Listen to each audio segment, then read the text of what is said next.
the kind of questions that you will get there, these questions will be logical, but at the same point in time, it can be, nerve cracking as well. So when I say nerve cracking, you might be asked to do something that you may have not done before. You may be asked to solve something that you have zero understanding about, right? For example, you might be asked to launch something in space, right? I think that kind of weird questions you can also expect.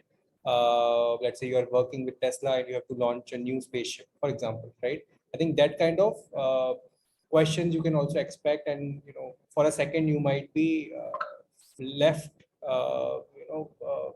It might be unexpected for you that how, from where this question is coming, right?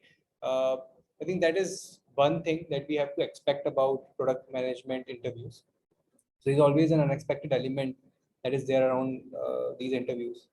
Then every organization follows a different way to interview a candidate. I think personally I've also I've interviewed with a lot of organizations before I joined Razorpay.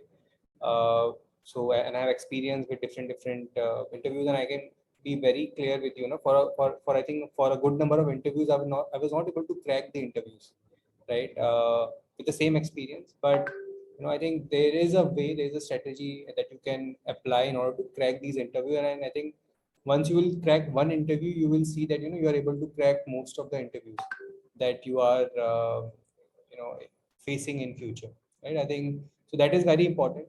uh, but again, just preparing for the interview may not lead you to a product manager role, because when any organization hires a candidate, there is a complete package that they look up to. Interview is just one of that process. So your resume, your past experience, the kind of qualities that you are bringing onto the table for the organization, I think all of that is taken into consideration.